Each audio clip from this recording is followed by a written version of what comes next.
How we doing, folks? It's Sticky here with Sticky's Cabana Podcast, episode 5. Beside me here, I got my co-host. Hi, everybody. It is I, your furry pal Topher. Elmo's world. Elmo, oh no. Yeah. Well, We're going to get copyright strike from Sesame we're Street. screwed from the word go here. But, of course, we're over here at Skull Splitter Spirits Distillery up in Higby. Across the bar from us over here, we have Mr. Noah. How we doing? Pretty good. How are y'all? Oh, we're doing it second time on for you. Yeah. Last year as well. Yep. Yeah.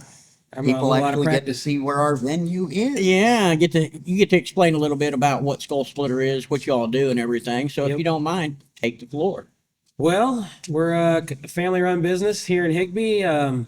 Started out, Grandma and Grandpa owned a barrel shop, and along the way, Dad started a winery, and at some point got the distiller's license and decided that was a lot more fun, and that's kind of where I'm at. So we mostly make some flavored moonshines. We do a little bit of brandy, a little bit of whiskey, but the apple pie, strawberry lemonade, stuff like that's kind of what we lean into now. What you lean into, yeah. So we're going to be taking a tour here in a little bit. Uh-oh, what was that? That's John. Oh. He's throwing some fire in our wooden stove. Getting it warm in here. You're going to edit that, right?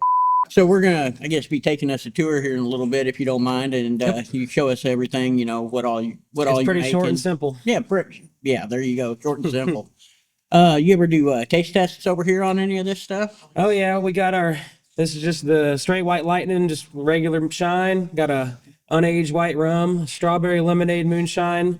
The next one over is a corn whiskey. We call it Higby whiskey, just, keep it plain and simple. And then the apple pie moonshines are our most popular product. There you go. There you go. Hard to beat apple pie. Our taste tester with us today is this furry little feller. Yeah. Well, what do you want to start with, Topher? Oh, I think I've had them all. Have you had the corn whiskey? I don't know if you had this batch of corn whiskey. That batch, I don't believe so. Well, we'll make that right. Think. That's our taste tester today. Yeah. Even though he's going to be driving soon. So what proof are we So looking it's at 100 here? proof. Oh, yeah. 100% corn mash. It's kind of right in the middle. You can get some lighter stuff, but you can get Smell some. good. It can definitely be warmer. Yeah, I can. It's about 6 months in a 15-gallon keg, so not like your regular whiskey and bourbon that usually spends 2 or 4 more years than that. But when you're in the smaller kegs, you can you get a lot of that oak flavor imparted pretty quickly. You don't always doesn't always smooth it out as much, but No, that's got I think that one's pretty good. a nice clean flavor palette to it. Now, with yours, is that all the corn sweetness, or do you add sugar? No, I don't or add any agave, sugar. Or No, if you actually, the way that it's regulated, if you add sugar to it if you add something other than grain in that, you actually have to classify it as something other than corn whiskey. So okay. It's got to be 51% corn, I think, to be considered bourbon. Yeah. If you do a bourbon, which I know you do a couple. yeah, we don't do a lot of the aged stuff, partly because and we'll get to the still here in a little bit. It's 25, 26 gallons. You don't get a lot of yield on a grain mash, and that's why. So this stuff, for example, the shines are made out of sugar, just sugar shine, just water and yeast and sugar, and it you're making fuel for the most part, but it works when you're making flavored stuff. Yeah. So, Yeah. and it kind of the business model works a little better for us that way. There you go. There you go. So, explain to us, whenever you do, when you're making a batch, how regulated is everything? You gotta write down what so the feds and the state technically as well, they have your recipes on. The feds definitely have your recipes on file for the most part, but other than that, it's just once you have that, you have your label. You just keep track of when you make it, when you write, made it, distilled it, bottled it, sold it, kind of keeping good tabs on all that stuff. And it was kind of overwhelming at first when I started getting into this business after I took it over, and once it just becomes kind of systematized, and it's a little more streamlined and easy. Yeah. But it was overwhelming at first. I'm like, oh man. I can imagine. So I think a lot of places, whenever they're getting their distiller's permit, and they'll have lawyers and stuff to help them figure it out. Like there's whole attorneys that are lawyers and attorneys that are just liquor, law practice and stuff. Yeah. And we had that, and I just kind of was like, well, I might as well get into the nitty gritty and kind of figure out what I'm doing. So save a few dollars on the legal fee side and know the business a little better. But once you get over that hump, it's not so bad. And you're probably one of the younger owners of a distillery in Missouri. Well, I took it over when I was 21, Yep. which I guess would be technically as early as you can. Yeah. I haven't met the next youngest distillery owner I met is maybe his late 20s, early 30s. I guess I'm getting closer to that late 20s than I would like at this point, but It happens to all. but I would still be surprised if there wasn't somebody. I would be shocked if someone was younger than me doing Yeah. it still. So So you're what, 25 now? 25. Yeah. It's not necessarily an old man's business, but just for the most, you go to you look at some of the owners of the distillers in the state, and the average age is probably closer to 50. Yeah. So Yeah. a little unusual, but There you go. when it's the family business, being around the alcohol and wood side of the business. So Yeah. Now you've got a couple brothers as well. Are they interested in doing this as well, or? they help me out when I ask them. Yeah. They like we'll go to wine strolls and whiskey tastings, and Yeah. they're always pretty excited to help. But they that's about the extent of it. I think they're both pretty happy being school teachers. So Yeah. but There you go. sometimes they get in on the fun. You got anything for him here? Well, I remember when we first moved out here, you had the planer and some other woodcrafting equipment out here. Do you all still make your own barrels, or? Not at the moment. At one point, probably closer to back 10 years ago, this was a stave mill in this room. Right. And we were making staves for selling it to people who are making barrels out of them, with the hope of eventually making barrels. And I think we're still hoping to continue to make some of those. We got some equipment to make some little bitty gallon and lower sizes. I don't know, that equipment, the equipment we have for it needs some love and care. A little upgrade. Little TLC. So no, we get our barrels mostly out of Arkansas. Sometimes from across the road, although they're mostly on the wine side. So it's, it can be more of a little of a favor if I'm having them make me something, but no, hopefully back to making barrels at some point.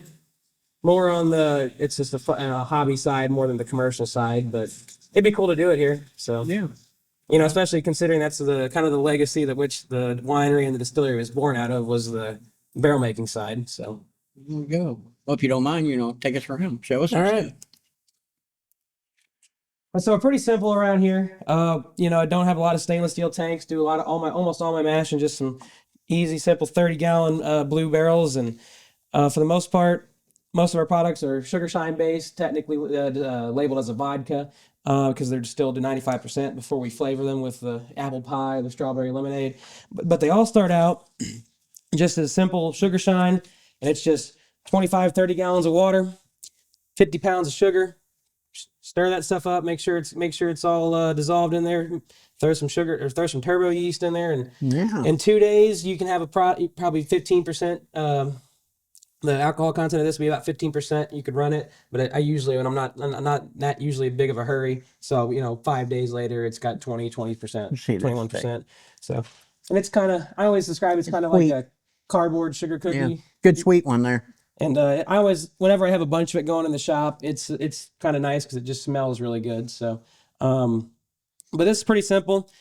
On a 25-gallon batch of this that I run through the still, I get about 5 gallons of 60-70% alcohol content of liquor, and that's an easy start. Check that out. That's an easy quick way to get to flavored moonshine. So. Okay. That kind of like what he described. Yeah. Okay.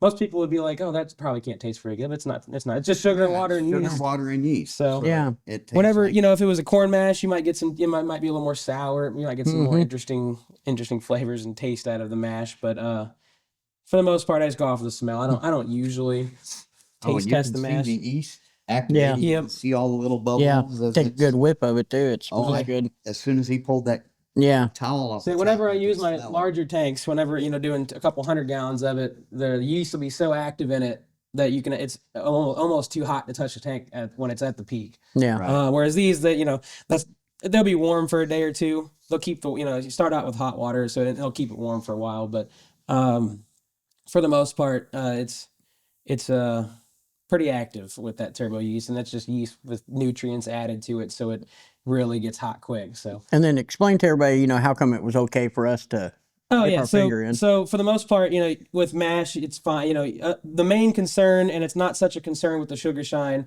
about putting your finger in it or just putting anything in it, is you don't want to introduce some different bacteria to the mash that could compromise it, kill the yeast, make it so you don't get as much. As far as the finished product, when you're distilling it, you're gonna separate out anything that could be a problem health wise or bacteria or so basically if you're sick, you're not gonna hurt anybody on this end because it's gonna go through the still. It's getting heated up to almost a couple hundred degrees and separate it out. So that's kind of a quick and easy way of explaining why it's not a problem. Just to dip your finger in and taste it. So, Yeah, made it good. but if we were to move over to the still room, Yeah. so we got a 26 gallon. It's basically just a big hobby still. Your most extreme home shiners, this would be a pretty big setup for them, and it's kind of a smaller setup for the craft distiller side. But it's pretty easy. I can do a lot of different things with it. I can run it a lot of different ways. For example, it's currently set up to run the sugar shine to the apple pie and the strawberry lemonade, and some of those flavors are made with. In this column, in each of these sections, there's a perforated copper downcomer, and in short, that just makes it to where it just has to the distillate has to work its way up and down the column until it finally makes it over and condenses, and that's kind of the quick and easy way of getting it into a higher 90-95% ABV, basically making Everclear type of stuff. Whereas if I'm doing a corn whiskey or a brandy and I don't want to make it 75 or higher, 75% alcohol or higher, and I want to keep a lot of that flavor, I would take most of those plates out. I wouldn't run the condenser on the column side, and won't be as high octane, but you keep a lot of that desired flavor on something that's a little more craft than just sugar shine. So in those columns, in your columns there, can you also put something in there to infuse them? Technically it would, and the way this is set up, I don't know how much you get through on it. On this setup, I know I could. There's certain I could buy an attachment for it with the basket for that. You could almost screw in a mason jar or something in it, and right. No, I could pretty certainly do that. None of our products really call for it, but I've thought about doing gin before. yeah. One of my one of them likes gin quite a bit, and I haven't gotten around to making it. But to do that, I'd have to do something like what you're describing. Yeah, the juniper berry. gin basket. But no, that's something I haven't gotten fully explored into. Is there's a lot of different just weird attachments that do one very weird specific thing that can make a certain product taste a little different, feel a little different. One thing I could do that I haven't is you can actually I could pack this column with more copper, like copper wire, or I think some people even use like ceramic pieces, and others use stainless steel. And it would actually just have a similar effect to what these copper perforated plates are, where just basically the distillate it's just a little harder for it to get. It takes it a little longer to get up the column and over. It purifies it a little bit, so it's kind of just a matter of surface area in the column, and it's like these plates, they stay cooler than the evaporation temperature for a little bit longer than the lower parts, so it works up and works up and works up. And on this side of the column, there's a condenser. It's a shotgun condenser. Some people call them deflagramators. And whenever that's on, if I have that on, the column is packed with, it's got the perforated plates in it.